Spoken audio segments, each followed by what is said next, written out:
আসসালামু আলাইকুম। সুপ্রিয় শিক্ষার্থী বন্ধুরা, আশা করি আল্লাহর অশেষ রহমতে তোমরা ভালো আছো। আজকে আমরা অষ্টম শ্রেণীর মুনাফা অধ্যায়ের 2.1 অধ্যায় চক্রবৃদ্ধির মুনাফার গুরুত্বপূর্ণ একটি সৃজনশীল তোমাদের মাঝে আজকে আলোচনা করব।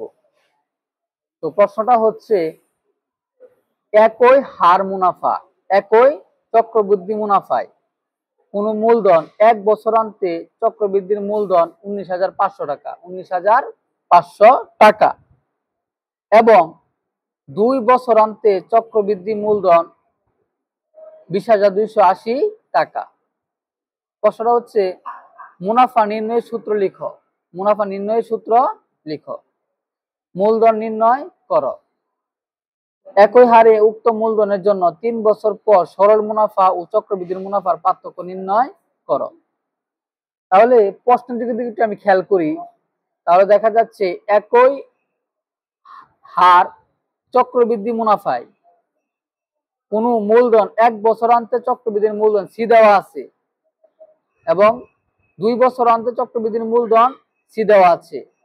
তাহলে একটা হচ্ছে 1 বছরান্তে, একটা হচ্ছে কি 2 বছরান্তে। এখন আমি যদি সমাধানটা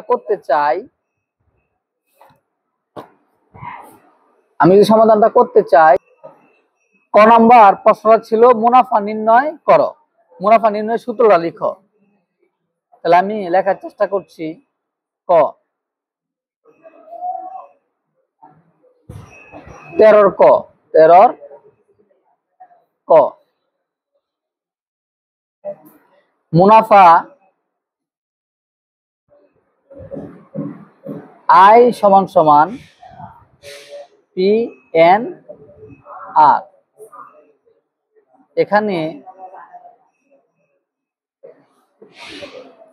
এখানে পি সমান সমান আসল, পি সমান সমান আসল, এন সমান সমান সময়, আর সমান সমান মুনাফার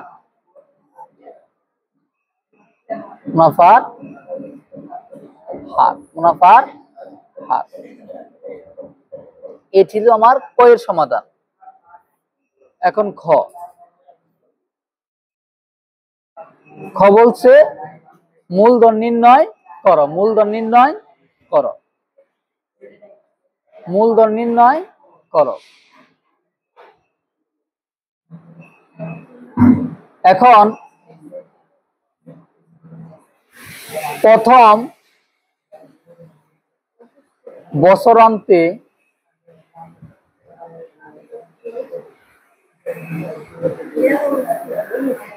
চক্রবৃদ্ধির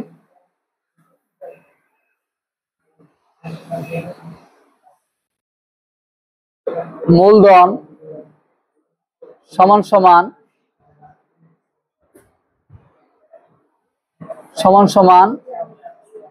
পি ইন্টু 1 প্লাস আর হোল এন মানে হচ্ছে 1, হোল মানে হচ্ছে 1। তাহলে 1 দেওয়া যে কথা, না দেওয়া একই কথা। দ্বিতীয় বছরান্তে চক্রবৃদ্ধির মূলধন সমান সমান পি ইন্টু 1 প্লাস আর হোল স্কয়ার। এখন দেখো প্রশ্নের মধ্যে দেওয়া আছে যে 1 বছরান্তে চক্রবৃদ্ধির মূলধন হচ্ছে 19,500 টাকা এবং দ্বিতীয় বছরান্তে চক্রবৃদ্ধির মূলধন হচ্ছে 20,280 টাকা। তাহলে প্রশ্ন মতে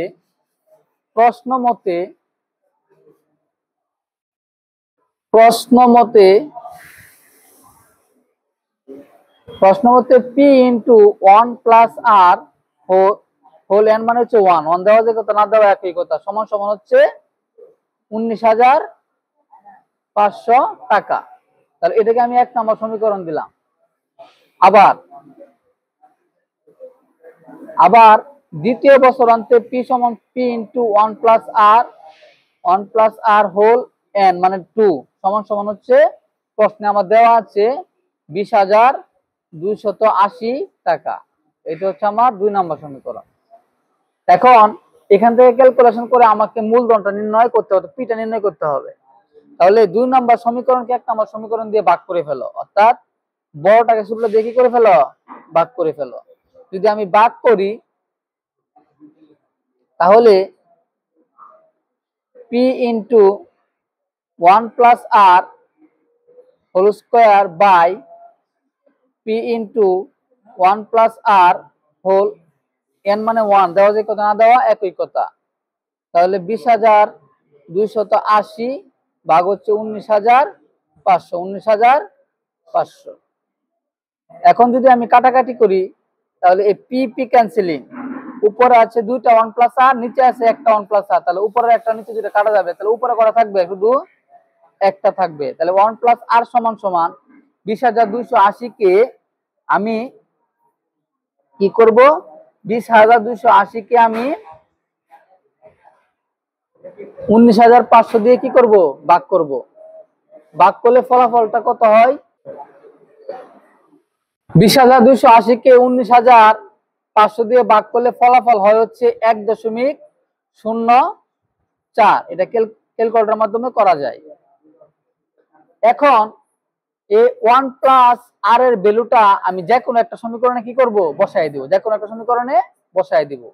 যদি বসাই 1 নম্বরে বসাই দিই, 1 নম্বর ইমপ্লাই, তাহলে পি ইন্টু 1 প্লাস আর এটুকুর ভ্যালু কত, 1.04, 1.04। আর এর পাশে আসে হচ্ছে 19,500, 19,500। এখন এই 1.04 দিকে কি আকারে আছে, গুণাকার, ওদিকে গেলে কি আকারে যাবে, ভাগ আকারে। তাহলে পি সমান সমান 19,500 ডিভাইডেড হচ্ছে কি 1.04। এই ভাগটা ক্যালকুলেটরের মাধ্যমে করলে ফলাফলটা কত হয় আমরা একটু চেক করি। তাহলে ক্যালকুলেটরের মাধ্যমে ভাগ করলে ফলাফলটা দিচ্ছে পি সমান সমান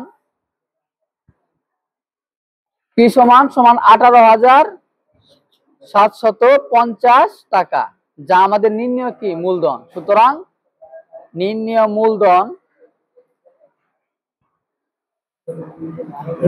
মূলধন পি সমান সমান 18,750 টাকা। এটাই প্রশ্নে চাওয়া হয়েছিল।